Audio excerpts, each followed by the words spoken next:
अब तीसरा कंपोनेंट आइए, तीसरे कंपोनेंट्स को हम लोग क्या कहेंगे, सेल मेम्ब्रेन। सेल मेम्ब्रेन या इसी को हम लोग लिखे थे कौन सा, प्लाज्मा मेम्ब्रेन। अब यहां 5 बातें प्लाज्मा मेम्ब्रेन से भी याद रखना है। पहला क्या कि प्लाज्मा मेम्ब्रेन कौन सी लेयर है, अब 3 ऑप्शन आएगा, नियरली यूनिवर्सल, नॉन यूनिवर्सल आपको या यूनिवर्सल। तो ये कौन सा जाएगा, यूनिवर्सल। ये कौन सी लेयर है, यूनिवर्सल। यूनिवर्सल मतलब कोई भी ऐसी बैक्टीरियल सेल नहीं होगी जिसके पास प्लाज्मा मेम्ब्रेन ना हो। प्लाज्मा मेम्ब्रेन के बिना सेल ही सर्वाइव नहीं कर सकता। तो ये कौन सी लेयर है, यूनिवर्सल। एनसीईआरटी ने लिखा है, ये पहले था सेमी परमेबल लिखा, बट 2019 में उसको सही कर दिया। इसकी नेचर कैसी होती है, selective permeable. Nature of plasma membrane कैसा होगा, सेलेक्टिव परमेबल। तो सेलेक्टिव परमेबल नेचर का कौन हो गया, प्लाज्मा मेम्ब्रेन। अब आप 4 तरह की मेम्ब्रेन पढ़ते हैं। इम्परमेबल मतलब ना तो सॉल्यूट उससे पास करे ना ही सॉल्वेंट। परमेबल मतलब सॉल्यूट और सॉल्वेंट दोनों पास करे। सेमी परमेबल मतलब जिसकी परमेबिलिटी हाफ हो। सेमी और हेमी मतलब क्या होता है, हाफ, मतलब जो सॉल्वेंट को अलाउ करे बट सॉल्यूट को रोके। बट सेलेक्टिव परमेबल या डिफरेंशियल परमेबल कौन होता है, जो सॉल्वेंट के साथ कुछ अमाउंट में क्या पास करने दे, सॉल्यूट भी। तो सेलेक्टिव परमेबल कहने का मतलब इसका दूसरा नाम क्या होता है, differential permeable. Differential permeable as the name suggest, ये क्या करेगा, सॉल्वेंट तो अलाउ करेगा ही, साथ साथ क्या करेगा, सर्टेन सॉल्यूट। तो क्या करेगा, allow certain solute, certain solute along with solvent. तो सॉल्वेंट तो जाने ही देगा बट इसके साथ सर्टेन डिफरेंशियल सॉल्यूट भी अलाउ करे, ऐसे मेम्ब्रेन को हम क्या कहते हैं, सेलेक्टिव परमेबल। तो पहले एनसीईआरटी यहाँ भी गलत लिखा हुआ था, यहाँ लिखे हुआ था कि सेमी परमेबल के होंगे, बट अब आपको इसको रेक्टिफाई कर लिया 2019 में, क्या हो गया इसका नाम, सेलेक्टिव परमेबल। अब जब प्लाज्मा मेम्ब्रेन पढ़ेंगे तो पढ़ेंगे प्लाज्मा मेम्ब्रेन कैसा बना होता है, लिपिड और प्रोटीन का, तो लाइपोप्रोटीनस। अब एक और चीज यहां लिखा है, की फैक्ट्स, जिस पर एग्जामिनर क्वेश्चन देगा, ध्यान से समझिएगा। पूछेगा कि plasma membrane of prokaryotic cell is similar to that of eukaryotic cell. तो एग्जामिनर क्वेश्चन बनाएगा, कौन सा स्ट्रक्चर प्रोकैरियोटिक सेल का यूकैरियोटिक सेल से सिमिलर होता है, तो कौन सा, प्लाज्मा मेम्ब्रेन, क्योंकि दोनों की कंपोजिशन क्या है, सेम। एक ही पॉइंट पे डिफर करता है, एनिमल सेल की प्लाज्मा मेम्ब्रेन में कोलेस्ट्रॉल होता है, यहां होता है होपेनॉइड। होपेनॉइड एक पेंटासाइक्लिक कंपाउंड ही है, किसकी तरह, कोलेस्ट्रॉल की तरह। आगे पढ़िएगा, कोलेस्ट्रॉल बफर का काम करता है, वही काम होपेनॉइड करता है किसमें, बैक्टीरियल सेल में। बाकी सारे कंपोजिशन दोनों का क्या होता है, सेम। तो एनसीईआरटी ने एक लाइन लिखा है कि plasma membrane of prokaryotic cell, इस पे क्वेश्चन पूछेगा कि plasma membrane of prokaryotic cell is similar to that of eukaryotic cell. तो क्वेश्चन पूछेगा कि कौन सा प्रोकैरियोटिक सेल का स्ट्रक्चर यूकैरियोटिक सेल के सिमिलर होता है, ऑप्शन में कौन जाइएगा, प्लाज्मा मेम्ब्रेन। तो 3 स्ट्रक्चर हमने पढ़ा, पहला ग्लाइकोकैलिक्स, दूसरा सेल वॉल, थर्ड का नाम क्या था, प्लाज्मा मेम्ब्रेन। पूछेगा यूनिवर्सल लेयर कौन है, प्लाज्मा मेम्ब्रेन। नॉन यूनिवर्सल कौन है, ग्लाइकोकैलिक्स। नियरली यूनिवर्सल कौन है, सेल वॉल। पेप्टिडोग्लाइकन से कौन बना होता है, cell wall. Polysaccharide plus protein से कौन बना होता है, तो जाइएगा आपको ग्लाइकोकैलिक्स। पूछा जाएगा कौन जो है लाइपोप्रोटीनस होता है, लिपिड और प्रोटीन से, तो सेल मेम्ब्रेन। पूछेगा कौन सा स्ट्रक्चर बैक्टीरिया को सेफ ही नहीं प्रोवाइड करता बट बर्स्ट होने से और कोलैप्स होने से बचाएगा, तो सेल वॉल। कौन सा स्ट्रक्चर प्रोकैरियोटिक सेल का यूकैरियोटिक सेल के सिमिलर होगा, तो प्लाज्मा मेम्ब्रेन या सेल मेम्ब्रेन। क्लियर हो गया। तो ये 3 फैक्ट आप देखना है, कौन सा, मेसोसोम। तो सेल इन्वेलप में 3 लेयर्स थे, जी, सी, पी। इन तीनों का अलग अलग फंक्शन तो है ही बट एक कॉमन फंक्शन परफॉर्म करता है, क्या, प्रोटेक्शन। और पूछेगा सेल इन्वेलप की बेसिस पे बैक्टीरिया कितने टाइप की होगी, तो आगे पढ़ेंगे 2 तरह का, एक ग्राम पॉजिटिव, दूसरा ग्राम नेगेटिव। तो तीनों क्लियर हो गया। अब 4th क्या देखना है, मेसोसोम।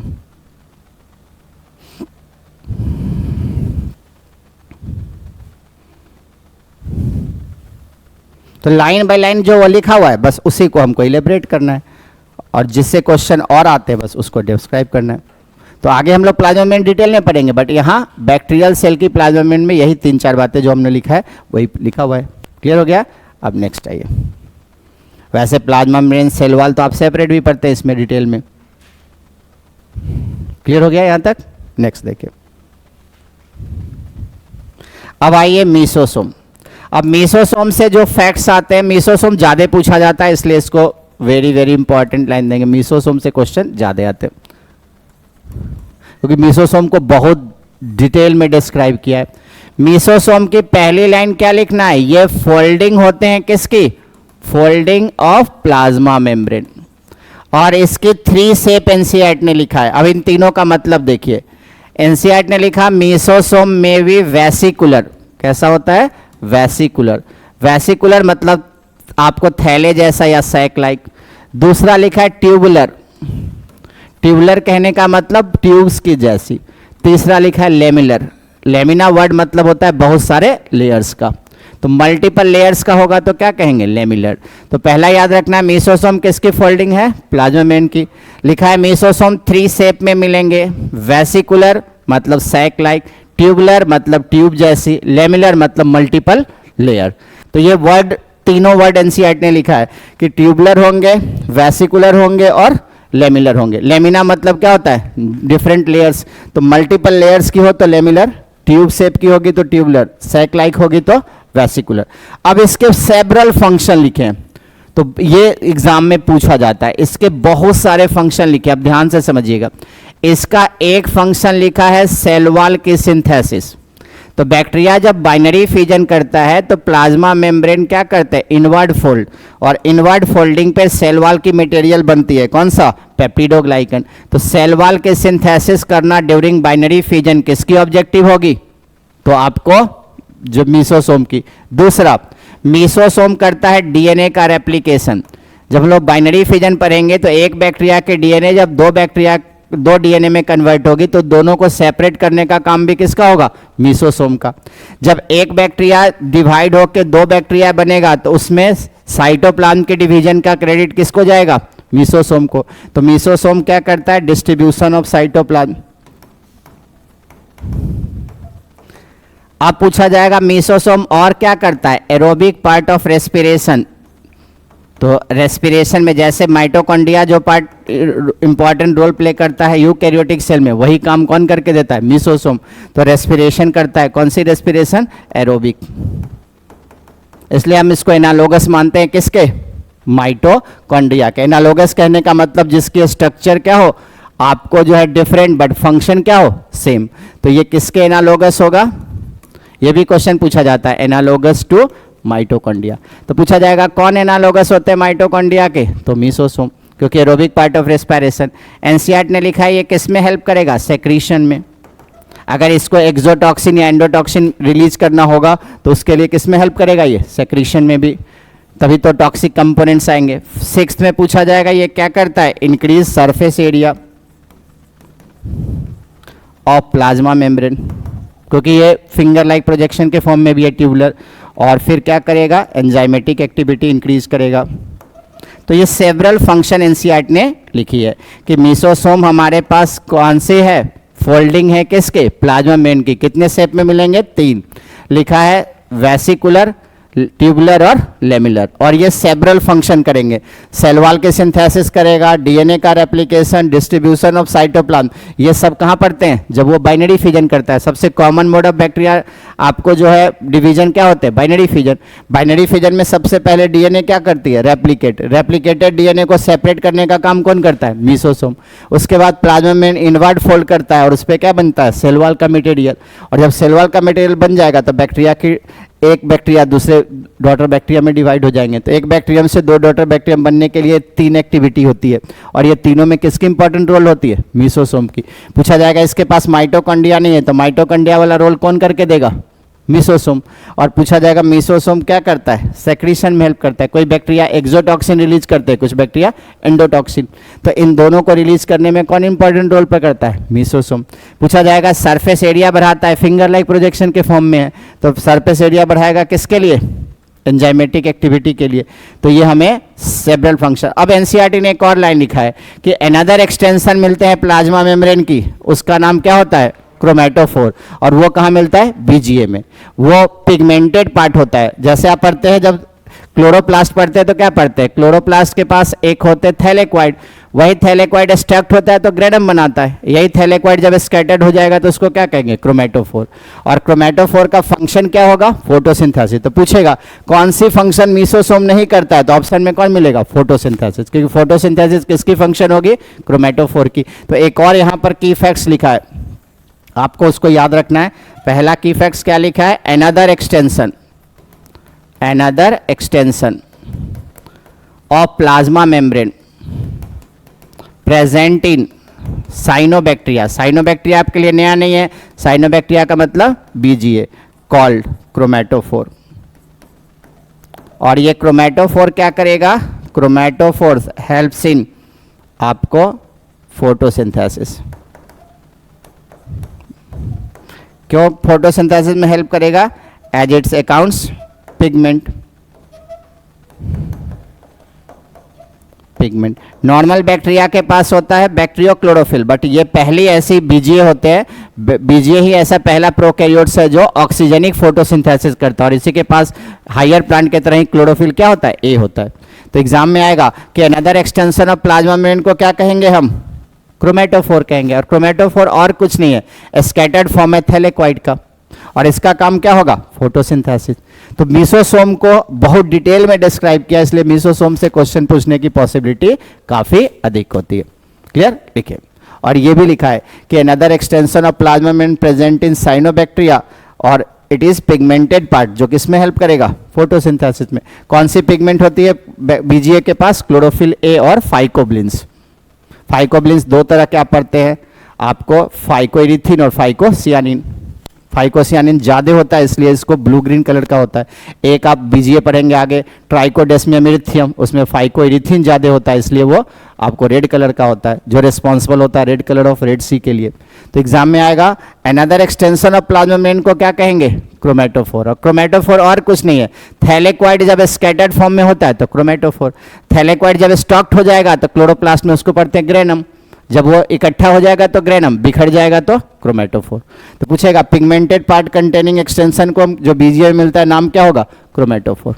तो हमें यहाँ पर मीसोसोम को बहुत डिटेल में एनसीईआरटी ने डिस्क्राइब किया, इसलिए नीट के एग्जाम में मीसोसोम से क्वेश्चन पूछे जाते हैं। पूरी पैराग्राफ दिया है मीसोसोम को, और मीसोसोम की सेवरल फंक्शन दिया है। कौन कौन सा फंक्शन मीसोसोम करता है, बोलिए, सेल वॉल की सिंथेसिस, डीएनए का replication, distribution of cytoplasm, aerobic part of respiration, secretion of endotoxin और एक्सोटॉक्सिन, सरफेस एरिया इंक्रीज करेगा और एंजाइमेटिक एक्टिविटी में हेल्प करेगा।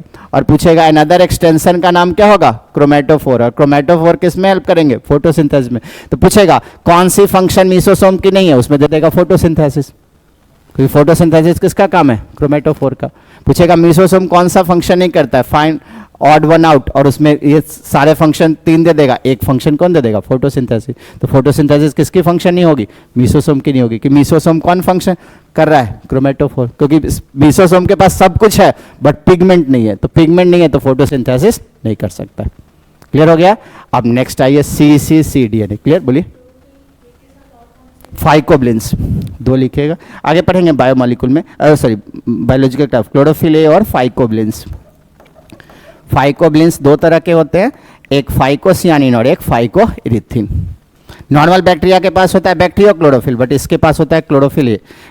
आप आगे पढ़ेंगे बैक्टीरिया जिसके पास बैक्टीरियोक्लोरोफिल होते हैं वो एनऑक्सीजेनिक होते हैं, बट मोनेरा या प्रोकैरियोट्स हैविंग ऑक्सीजेनिक फोटोसिंथेसिस कौन सा होता है, बीजीए।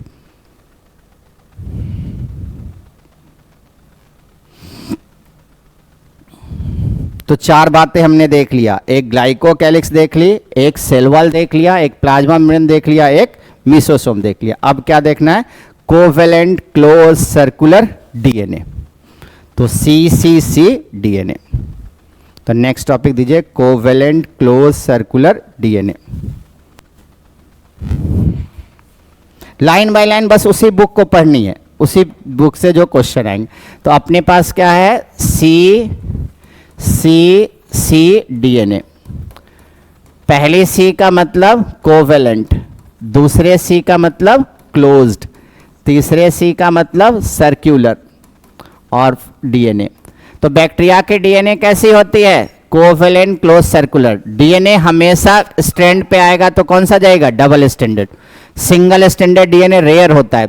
5174 वायरस, S13, M13, इसके अलावा कहीं भी सिंगल स्टैंडर्ड होता ही नहीं। तो डीएनए में कभी भी कंफ्यूजन हो, डीएनए हमारा जेनेटिक मटेरियल ही क्यों है? क्योंकि डबल स्टैंडर्ड है। तो पहली जेनेटिक मटेरियल आप इवोल्यूशन में पढ़ेंगे, आरएनए आया था। आरएनए वर्ल्ड हाइपोथेसिस में पढ़ेंगे, पहली जेनेटिक मटेरियल कौन है? आरएनए। डीएनए बाद में जेनेटिक मटेरियल क्यों बना? स्टेबिलिटी के कारण, क्योंकि आरएनए स्टेबल नहीं था। तो डीएनए में जब भी पूछा जाएगा बैक्टीरिया की डीएनए कैसी है? सर्कुलर। बैक्टीरिया के डीएनए कैसा? Double standard. ये पहली स्टैंड बनाई है, दूसरा स्टैंड, तो हमेशा डीएनए कैसा होगा? Double standard. Double standard DNA. और पूछेगा बैक्टीरिया में डीएनए कितने? सिंगल। इस डीएनए के पास आप जानते हैं कौन सी चार्ज होती है? Negative charge, due to phosphate ion. अब पूछा जाएगा यहां पर हिस्टोन प्रोटीन तो है नहीं, तो यहां पर बेसिक प्रोटीन का नाम बताएंगे। बेसिक प्रोटीन जो बैक्टीरिया में होता है उसका नाम क्या होगा? पॉलीएमाइन।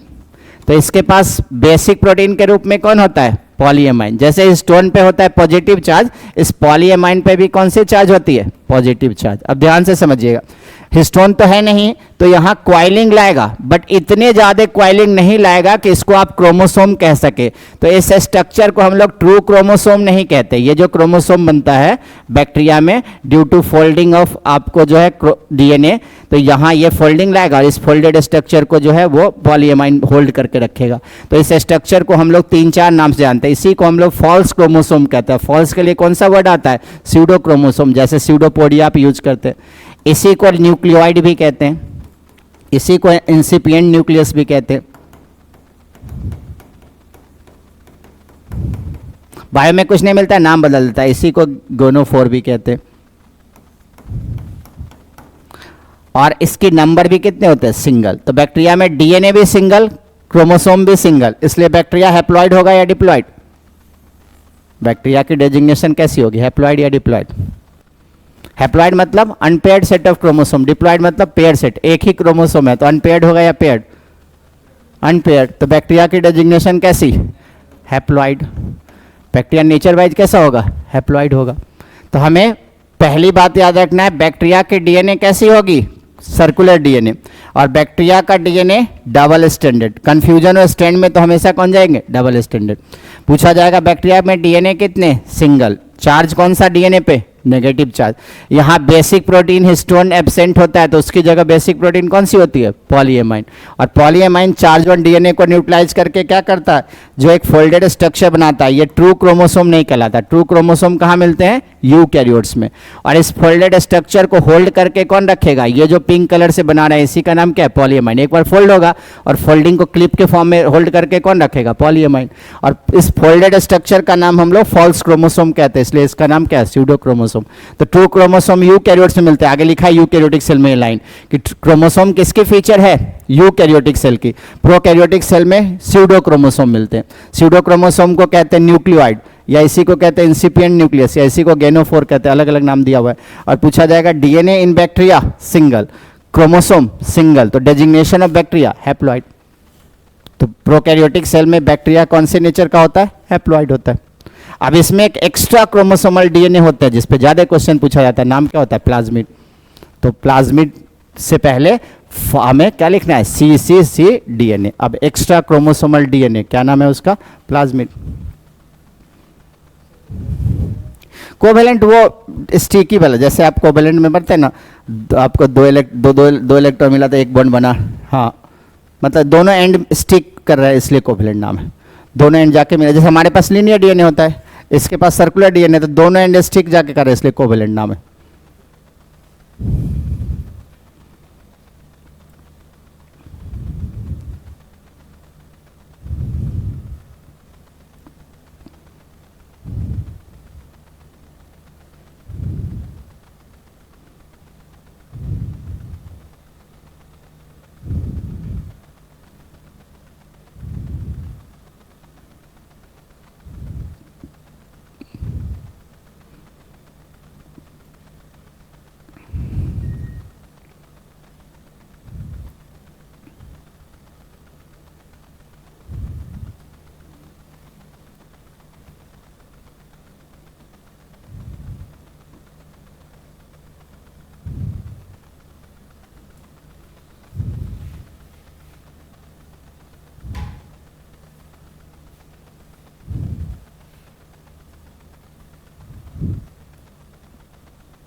क्लियर। अब आइए प्लाज्मिड।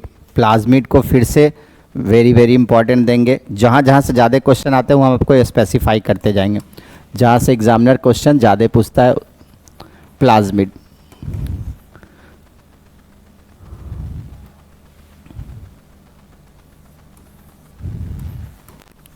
प्लाज्मिड से चार बातें पहले लिखेंगे कि प्लाज्मिड क्या है। ये है extra chromosomal DNA. Examiner simple पूछेगा which is extra chromosomal DNA of bacteria, तो कौन जाइएगा, प्लाज्मिड। प्लाज्मिड साइटोप्लाज्मिक डीएनए कहलाता है, क्योंकि वो न्यूक्लियर डीएनए होगा, तो ये कौन सी डीएनए होगी, साइटोप्लाज्मिक। प्लाज्मिड की दूसरी लाइन क्या लिखेगा, साइटोप्लाज्मिक डीएनए। मतलब बिसाइड न्यूक्लियर डीएनए किसी किसी बैक्टीरिया के पास एक्स्ट्रा क्रोमोसोमल डीएनए होगा, नाम क्या होगा, प्लाज्मिड। प्लाज्मिड न्यूक्लियर डीएनए के अलावा होता है, इसलिए इसको कौन सी डीएनए कहते हैं, साइटोप्लाज्मिक डीएनए। प्लाज्मिड की साइज न्यूक्लियर डीएनए से छोटे होते हैं, इसलिए इसको कहते हैं मिनी क्रोमोसोम। क्या कहते हैं इसको, मिनी क्रोमोसोम। अब एनसीईआरटी ने यहां पर एक की फैक्ट्स लिखा है, ध्यान से समझिएगा।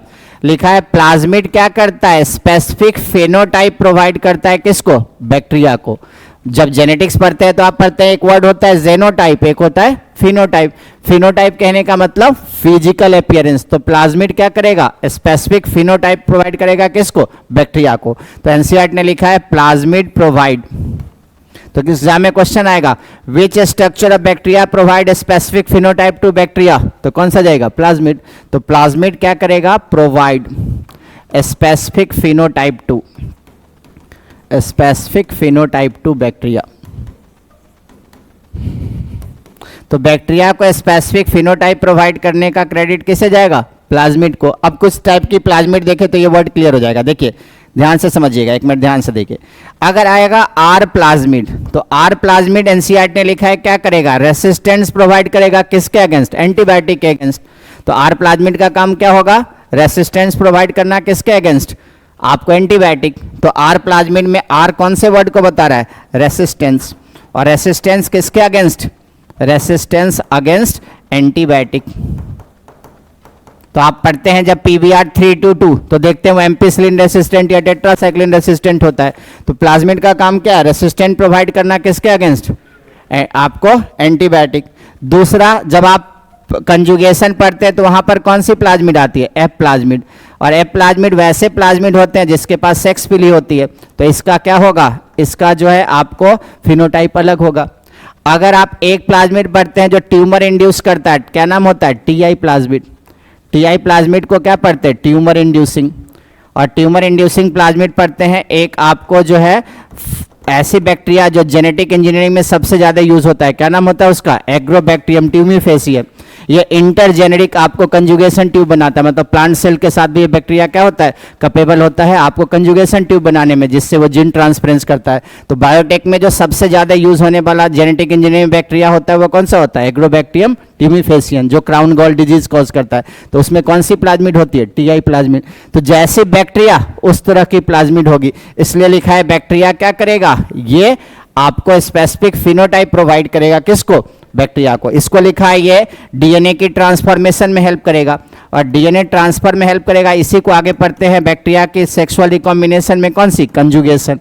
तो एनसीईआरटी ने लिखा है कि ये कैसे स्पेसिफिक फिनोटाइप प्रोवाइड कर सकता है, तो ये रेसिस्टेंट दे सकता है एंटीबायोटिक के अगेंस्ट, तो उस प्लाज्मिड को क्या कहेंगे, आर प्लाज्मिड। अगर ये फर्टिलिटी में हेल्प करेगा तो क्या कहेंगे, एफ प्लाज्मिड।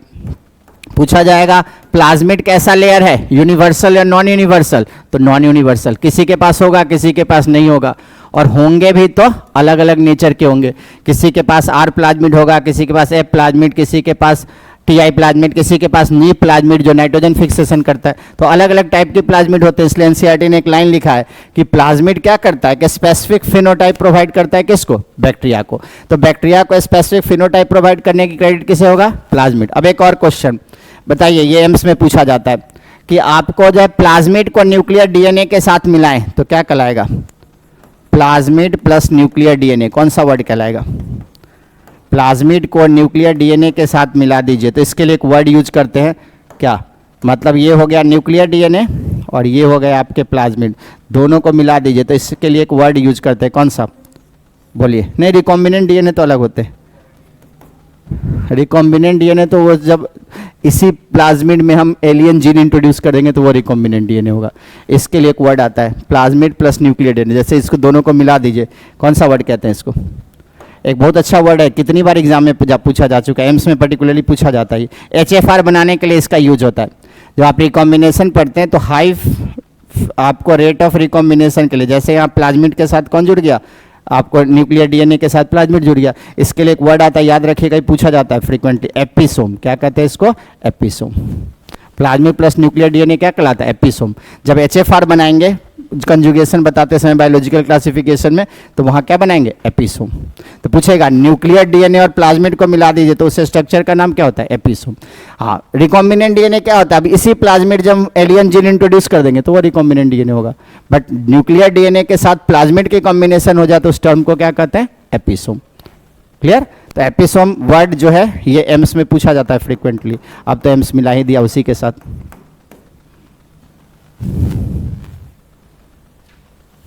तो प्लाज्मिड और मीसोसोम अभी तक जो पढ़े उसमें सबसे ज़्यादा ये दोनों की पूछने की पॉसिबिलिटी ज़्यादा होती है, प्लाज्मिड को और किसको?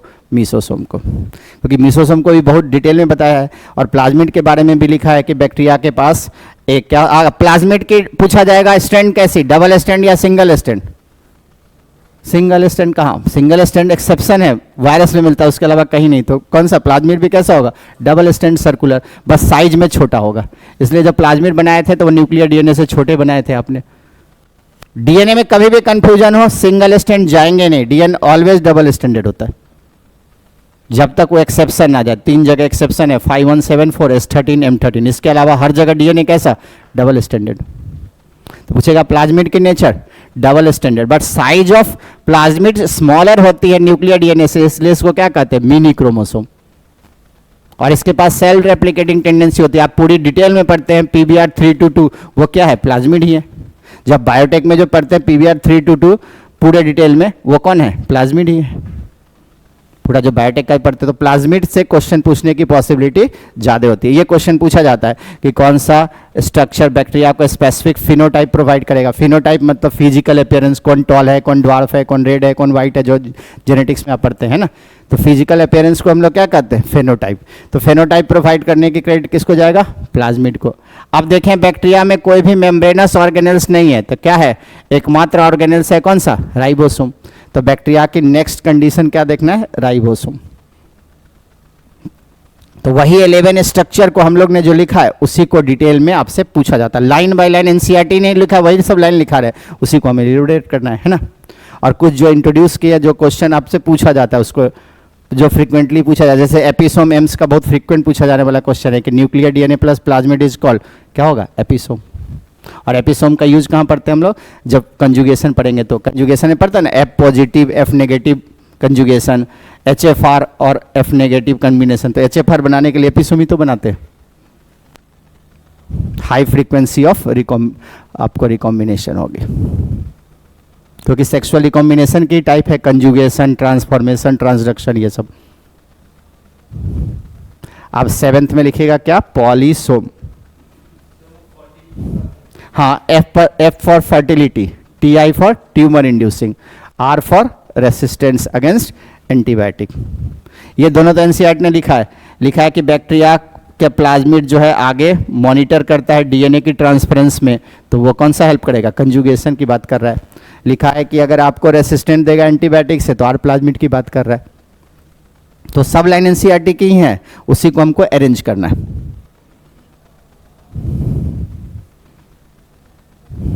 तो एनसीईआरटी ने बहुत डिटेल में प्रोकैरियोटिक सेल को डिस्क्राइब किया, तो एक क्वेश्चन तो हर साल पूछता ही है ना। देखिए 2.5 पेज में डिस्क्राइब किए हुए।